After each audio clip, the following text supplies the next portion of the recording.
ఉద్యోగం కోసం చూస్తున్నారా? ఓం శక్తి ప్రైవేట్ లిమిటెడ్ కంపెనీలో మార్కెటింగ్ జాబ్స్ 20,000 నుంచి 30,000 వరకు జీతం ఉంటుంది. సంప్రదించండి. ఓం నమ శివాయ. ఓం శ్రీ మాత్రే నమ. ఓం సమ్మక్కాయ నమ. ఓం సారలమ్మాయ నమ. ప్రజలందరికీ నమస్కారము. 2026 జూలై మాసం ధనుస్సు రాశి ఫలితాలు. మరి ధనుస్సు రాశిలో ఉండవలసిన వాళ్ళందరికీ అదృష్ట యోగం, ధనప్రాప్తి యోగం, మరి ఇలా జాతక యోగాన్ని బట్టి చూసుకుంటే, ఇలా నక్షత్రాన్ని బట్టి, వీళ్ళకి రాశి ఫలాన్ని బట్టి చూస్తే చాలామందికి చాలా డౌట్లు ఉన్నాయి. మరి చాలామందికి డేట్ ఆఫ్ బర్త్ లేక మాకు ఏ రాశి వస్తుందో తెలియదు స్వామి, మరి ఏం చేయాలనేట్టుగా చాలామంది చాలా విధానాలుగా బాధపడుతుంటారు. డేట్ ఆఫ్ బర్త్ ప్రకారంగా చూసుకునేదో జన్మ లగ్నం అనేది ఉంటుంది ఒకటి. మరి ఆ డేట్ ఆఫ్ బర్త్ లేకోకుండా ఉన్నట్టుకైతే నామదిశ అనగా పేరు బలాన్ని బట్టి చూసుకోవచ్చు. ఈ విధంగా చూడొచ్చు, ఆ విధంగా చూడొచ్చు. మరి కొంతమంది లేని వాళ్ళకి, డేట్ ఆఫ్ బర్త్ లేని వాళ్ళకు పేరు బలంలో చూడాలి. అన్నీ ఉన్న తర్వాత వాళ్ళ పేరు బలంలో చూడాల్సిన పని లేదు. వాళ్ళకి పుట్టిన టయాన్ని బట్టి, పుట్టిన సమయాన్ని బట్టి చెప్పచ్చు. అలాగా వాళ్ళ జాతక యోగాన్ని బట్టి మనం చూసి చెప్పగలుగుతాం. మరి ధనుస్సు రాశిలో ఉండవలసిన వాళ్ళకి అదృష్ట బలము, జీవిత బలము, యోగ బలము, విద్యా బలములో చూసుకుంటే మంచి విద్య, తెలివితేటలు, ఆలోచన చాలా వరకు బాగుంటుంది. మనస్తత్వం చాలా వరకు ప్రశాంతమైన ఆలోచనమైన మనసు కలిగిన వాళ్ళు. మరి విద్యలో కూడా ఎంత చదివినా కూడా వాళ్ళకి ఉద్యోగ పరంగా దగ్గరికి వచ్చింది దూరం కావటం. మరి వాళ్ళు స్థానాలు మార్పు అనగా ఇల్లులో నుంచి వాళ్ళు మారుతూనే ఉంటారు. ఒక దుక్కున స్టాండర్డ్గా నిలబడరు. ఒక దుక్కున స్టాండర్డ్గా సొంత స్థానం కట్టుకొని ఉన్నా కూడా ఆ స్థానంలో కూడా నిలబడతాను కూడా వాళ్ళకి అవకాశం అనేది ఉండదు. ఎందువల్లంటే వాళ్ళ మీద ఉండాల్సిన గ్రహాలు అలాగా వర్తిస్తున్నాయి. మరి ఈ ధనుస్సు రాశిలో ఉండవలసిన వాళ్ళకి రాజకీయంగా మంచి అభివృద్ధి, వ్యాపార రంగంలో విజయము, పెద్ద కార్యక్రమాలు కొన్ని పూర్తి చేయాల్సిన యోగం కూడా ఇలా జాతకంలో చాలా వరకే కనబడుతుంది. కాబట్టి నమ్మిన వాళ్ళ నుంచి నమ్మక ద్రోహం కనబడుతుంది. ఎక్కువగా స్నేహం అనేది ఎక్కువగా ఉండకూడదు. అధిక స్నేహం ప్రాణానికి మోసం. ఆ స్నేహం వల్ల వీళ్ళకి లేనిపోయిన సమస్యలు కొన్ని ఎదురు రావటం, ఏ కార్యక్రమం చేసినా ఆ కార్యక్రమాలలో కొన్ని ఇబ్బందులు కలగటం, సాయం చేస్తున్న వాళ్ళు ఆ టయానికి వచ్చి సాయం చేయకోకుండా ఇబ్బంది పెట్టడం, కొన్ని పోలీస్ స్టేషన్లు సమస్యలు కానీ, కోర్టు సమస్యలు కానీ, లేనిపోయిన సమస్యలు కానీ వీళ్ళకి కొంచెం ఎదురవుతుంటాయి. ఈ ధనుస్సు రాశి వాళ్ళు మెయిన్గా చేయాల్సిన కార్యక్రమాలలో ఏ కార్యక్రమం చేసినా, ఏ పని చేసినా కూడా వాళ్ళకి సక్సెస్ కాకోకుండా ఉండటం, మానసికమైన ఒత్తిడి కొన్ని రావటం, లక్ష్మీ ఇలా చేతిలో ఎక్కువగా నిలబడుకోకుండా ఉండటం, నమ్మిన వాళ్ళు కొంతమంది మోసం చేయటం. ఈ ధనుసు రాశిలో ఉండవలసిన వాళ్ళు స్త్రీ నుంచి అదృష్టం పొందిన వాళ్ళు.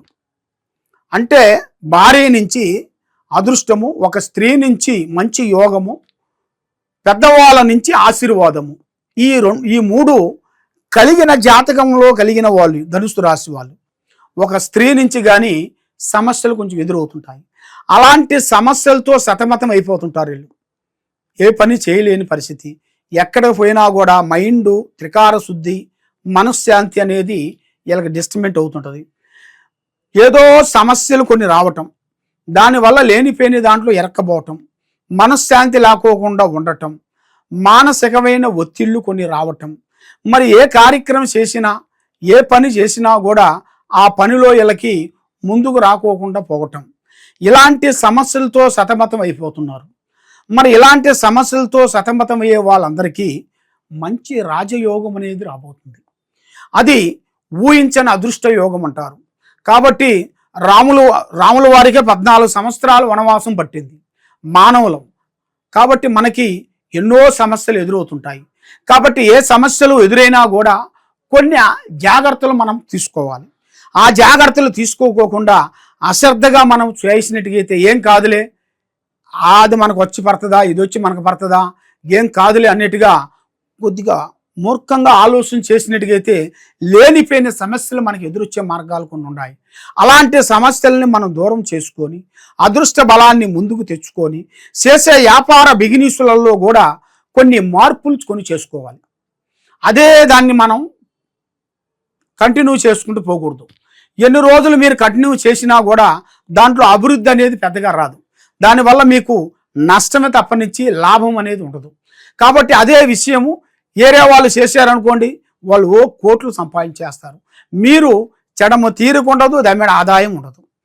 దీనివల్ల ఆ గ్రహాల వలన ఆ గ్రహాలని మీకు కొన్ని తొలగించుకొని మైండ్ ప్రశాంతంగా ఉంచుకొని చేసే కార్యక్రమాన్ని ముందుగా పోనీయాలనుకుంటే మీరు చేయాల్సిన కొన్ని పూజా బలాలు కొన్ని ఉంటాయి. మరి మీరు ఎక్కడెక్కడో వెళ్ళి ఎన్నో పూజలు చేసుకొని ఎన్నో విధానాలుగా ప్రార్థనలు చేసుకొని ఎన్నో పూజలు చేసుకున్నా కూడా ఏ పూజ చేసినా మీకు ఫలించుకోకుండా చేతికాడికి వచ్చింది నోటికి అందుకోకుండా పోవటం, ఇలాంటి సమస్యలతో మీరు ఎన్నో బాధలు పడుతూ ఉన్నారు. కాబట్టి మీరు చేయాల్సిన పూజా బలం ఫస్ట్ ఓం శ్రీ స్వామి శ్రీరాముణ్ణి పూజించాలి. మరి ఏ స్వామిని పూజిస్తే మనకి కలిసి వస్తుంది, ఏ స్వామిని మనం ఆరాధిస్తే మనకు బాగుంటుంది? శ్రీరాముణ్ణి పూజించాలి. మనకు దగ్గరలో ఉండాల్సిన రామాలయం దగ్గరికి వెళ్ళి అక్కడ 9 ప్రదర్శనలు చేయాలి. 9 ప్రదర్శనలు చేసిన తర్వాత అక్కడ స్వామి దగ్గర మనస్ఫూర్తిగా కూర్చొని మన గురించి శాంత పూజ అనేది ఒకటి ఉంటుంది. ఆ శాంత పూజ అనేది కొంచెం చేసుకోవాలి. ఆ శాంత పూజ అనేది దానికి బ్రాహ్మణులు కొంతమంది ఉంటారు. అంటే అది శాంత పూజ అంటే దాంట్లోనే చిన్న పూజ ఉంటుంది, పెద్ద పూజ ఉంటుంది. అది పెద్ద పూజ కాదు, గుళ్ళో చేసే పూజ. మన ఇంట్లో చేసే పూజ చాలా పెద్దగా ఉంటుంది. అది గుళ్ళో చేసే పూజ మామూలుగా నార్మల్గా ఉంటుంది. అదేవిధంగా శాంత పూజ చేసి మనశ్శాంతికి ఉండేట్టుగా అక్కడ మీరు పూజా బలం చేసుకోండి.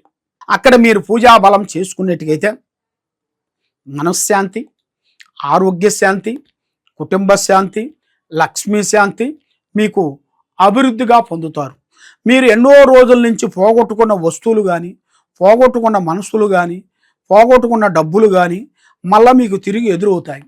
మీకు మళ్ళా గౌరవార్థాలు పెరుగుతాయి, ప్రేమలు అభిమానాలు పెరుగుతాయి. రాజకీయంలో కానీ, సినీ ఫీల్డ్లో కానీ, మీరు చేసే కార్యక్రమాల్లో కానీ, ఉద్యోగంలో కానీ, రియల్ ఎస్టేట్లో కానీ మీరు ఎక్కడ పోయినా కూడా 10 విధానాలుగా మీరు అభివృద్ధిగా పొంది అనుకున్న దానికన్నా ఇంకా ఎక్కువగా పూర్తి చేసి మరి మీరు చేయాల్సిన కార్యక్రమాలు మీ మీద తిరుగుతున్న కొన్ని చెడు గ్రహాలని మీరు శాంతం చేసుకున్నట్టుకైతే మీకు తప్పకుండా మంచి యోగం అనేది రాబోతుంది. కాబట్టి తొందరపాటు వల్ల ఎన్నో నష్టాలు, ఎన్నో ప్రమాదాలు ఎన్నో ఉన్నాయి. కాబట్టి తొందరపడి మీరు చేయొద్దండి. పెద్దవాళ్ళని గౌరవించండి. అమ్మా నాన్న ఆశీర్వాదం మీకు చాలా ఇంపార్టెంటు. పెద్దవాళ్ళని మనకి కనబడే దేవుళ్ళని మనం పూజించాలి కానీ కనబడిన దేవుళ్ళ గురించి ఎక్కడెక్కడికో వెళ్ళి మనం పూజలు చేసుకొని వస్తుంటాం. కాబట్టి మీకు కనిపించే దేవుళ్ళు తల్లిదండ్రులని మీరు ప్రేమించండి, గౌరవించండి, అభిమానించండి.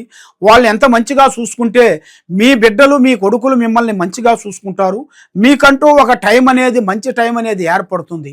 కాబట్టి మీరు ఎక్కడెక్కడో వెళ్ళి జ్యోతిష్యం చేయించుకొని బాధపడుతూ ఉన్నారా? తప్పకుండా ఈ కింద ఉండాల్సిన నెంబర్కి ఒకసారి మాకు సంప్రదించినట్టుగైతే మీ పేరుని బట్టి, మీ జాతకాన్ని బట్టి, మీ కుటుంబాన్ని బట్టి ఏమి జరుగుతుంది, ఏమి జరగబోతుంది అనేది జాతక చక్కెర కొండలు వేసి చూసి చెప్పగలుగుతాం. ఓం నమ శివాయ నమః.